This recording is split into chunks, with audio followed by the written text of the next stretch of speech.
आप सभी का सक्सेस स्टडी पॉइंट में स्वागत है। और आज बात करते हैं हम तत्वों के आवर्त वर्गीकरण की, क्लासिफिकेशन ऑफ एलिमेंट।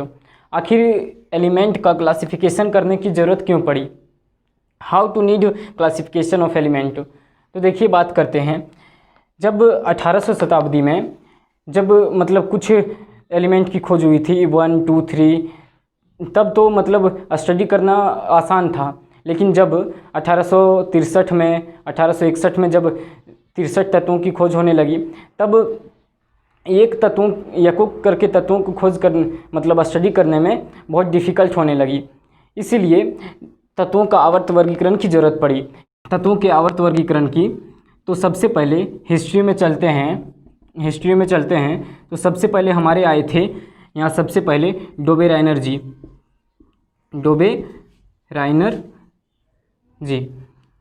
डोबेराइनर आए थे 1817 ईस्वी में, जो कि जर्मन रासायनिज्ञ थे।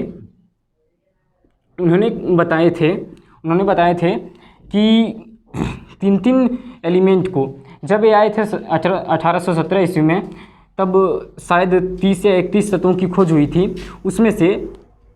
उसमें से ये बोले थे कि कोई तीन एलिमेंट को हम उठा लेंगे, मान लीजिए A, B, C। तो 3 एलिमेंट का एक समूह बना लेते हैं। उसमें से जो सबसे कॉर्नर वाले हैं 2 तत्व A और C, तो A और C का atomic number, A plus C का एटॉमिक नंबर देखें, एटॉमिक नंबर उसका एवरेज जो आएगा सो B के बराबर होगा, B के एटॉमिक नंबर के बराबर होगा। ये हमारे डोबेराइनर जी बताए थे कि जितने भी तत्व खोजे गए थे उसमें से कोई तीन तत्व का समूह बना लेते हैं। उसमें से जो बीच वाला तत्व होगा उसका, और इस दोनों का जो कॉर्नर वाला तत्व होगा, उस सबको जोड़ने पर जब एवरेज निकालते हैं तो बीच वाले तत्व का के समान आता है। तो देखिए दोस्तों, ये कुछ तत्वों के बारे में बताए थे, जैसे यहाँ पर लिथियम, सोडियम, पोटेशियम है। ये 3 को एक समूह में बांट दिए थे, और इसके जो एटॉमिक नंबर हैं, एटॉमिक मास है, जैसे लिथियम का 7, सोडियम का 23 और पोटेशियम का 39। तो जब आप ये सब दोनों को जोड़ेंगे, 39 + 7/2 इक्वल टू 23 आ जाता है। मतलब इधर का भी 23, इधर का भी 23। मतलब इससे पता चला कि जब इस दोनों का हम एवरेज निकालते हैं जोड़ के, तो ये बीच वाले एटम एलिमेंट का समान आता है। उसके बाद हम इसमें डिमेरिट और मेरिट के बारे में पढ़ेंगे कि आखिर डोबेराइनर का जो ये ट्रिक दिया था, ये ट्रिक का नियम दिया था। ट्रिक का नियम 3 समूह को उठाकर ये एवरेज जो बीच वाला एलिमेंट है उसके एवरेज के बराबर हो जाएगा, ये सब दोनों एलिमेंट का, उसको इस ट्राइड्स नाम दिया। और ये कौन से बेसिस पर काम कर रहा था? बेसिस क्या था इसका? एटॉमिक वेट चाहे मास, एटॉमिक वेट चाहे मास। ध्यान दीजिएगा कि जो ट्राइड्स का नियम दिए थे, ट्रिक का नियम, वो बेसिस था एटॉमिक वेट पर। आइए दोस्तों, अब देखते हैं इसके मेरिट, सक्सेस होने का कारण और फेल्यूर होने का कारण। तो सबसे पहले इसका सक्सेस का कारण जानते हैं, जिसको मेरिट भी कहते हैं, उपलब्धियाँ, कि क्या क्या उपलब्धियाँ करवाई थी। देखिए इसका मेरिट कि सबसे पहले जो ये दिया था समूह ट्रिक लिथियम, सोडियम, पोटेशियम का, इससे आप यहाँ से पता चल रहा है कि इसे जो तीनों तत्व का है उसका केमिकल फिजिकल प्रॉपर्टी जो है सो लगभग सेम है। ये सब सिमिलर ग्रुप का आइटम है। पता चल रहा है कि केमिकल और फिजिकल प्रॉपर्टी सबका सेम है। और डोबेराइनर एक ऐसे वैज्ञानिक यानी रासायनिज्ञ थे जो सबसे पहले क्लासिफिकेशन ऑफ एलिमेंट को प्रस्तुत किए थे। अब इसी के बाद चलते हैं हम इसके डीमेरिट में, कि उसके फेल्यूर होने का कारण क्या था डीमेरिट में। तो देखिए डीमेरिट दिए थे, जैसे ही 3 ट्रिक ही प्राप्त कर पाए थे।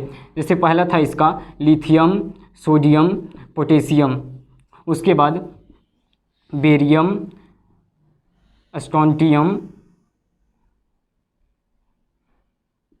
क्लोरीन, ब्रोमीन और आयोडीन। उसके बाद कैल्शियम, स्ट्रोंटियम और बेरियम। ये सब मात्र 3 ही ट्रिक दे पाए थे, बाकी बाद सबका रूल फॉलो नहीं हो रहा था, इसलिए सक्सेस नहीं कर पाए। इसकी जो क्लासिफिकेशन ऑफ एलिमेंट की जो दिए थे वो सफल नहीं रही, इसलिए इसका रिजेक्ट कर दिया गया। आइए दोस्तों, उसके बाद डोवेरेनर जब उसका सफल नहीं रहा क्लासिफिकेशन ऑफ एलिमेंट का जो थ्योरी दिया था, उसके बाद आई न्यूलैंड्स।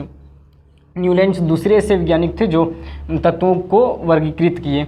जैसे इसके आधार पर ये सबसे पहले म्यूज़िक को बहुत पसंद करते थे, म्यूज़िक को बहुत पसंद करते थे और एक केमिस्ट्री भी बहुत भी पसंद करते थे।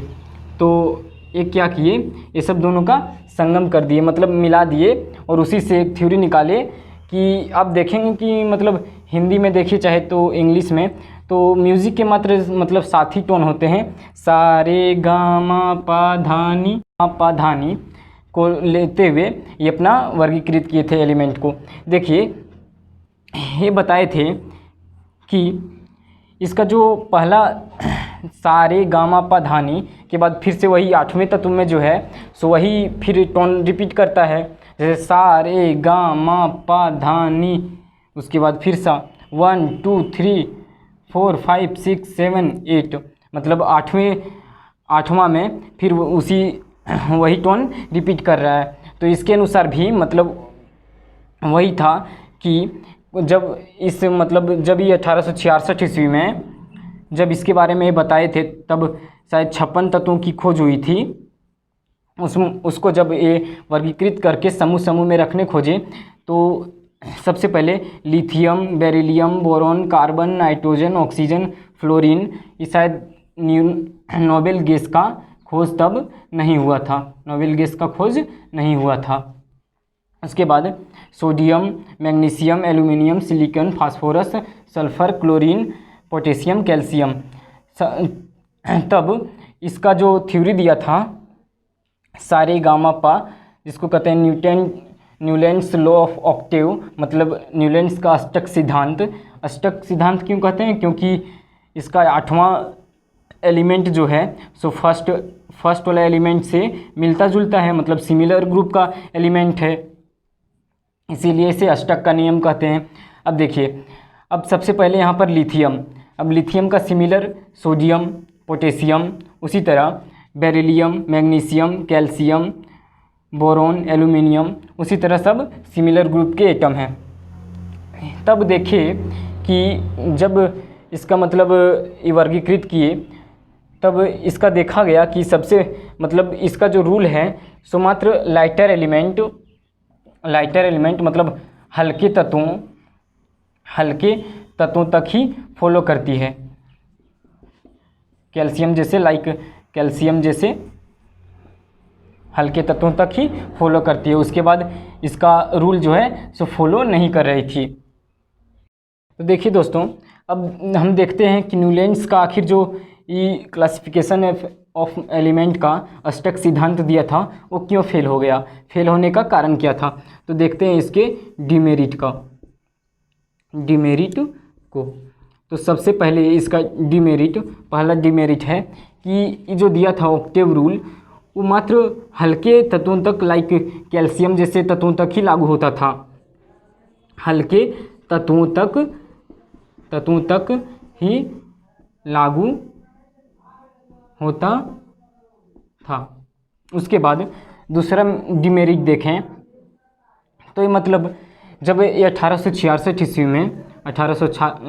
ईस्वी में जब ये लो दिए थे ऑक्टेव रूल, तब इसका शायद 56 तत्व खोज हुआ था, उसी के आधार पर दिए थे ये लो अपना।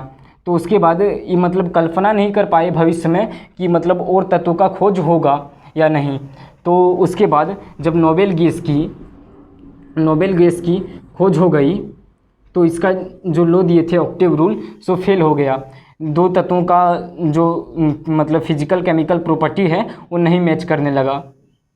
उसके बाद तीसरा इसका आ जाता है कि जैसे कोबाल्ट और निकेल जैसे तत्वों को एक साथ इसने एक ही ग्रुप में रख दिया, जिसके कारण इसका जो अष्टक सिद्धांत था सो फेल हो गया। उसके बाद हम अगली क्लास में देखेंगे मेंडलीफ का क्लासिफिकेशन ऑफ एलिमेंट। ठीक है दोस्तों, और अगर वीडियो अच्छा लग रहा है तो प्लीज़ लाइक, शेयर और कमेंट, सब्सक्राइब जरूर करें।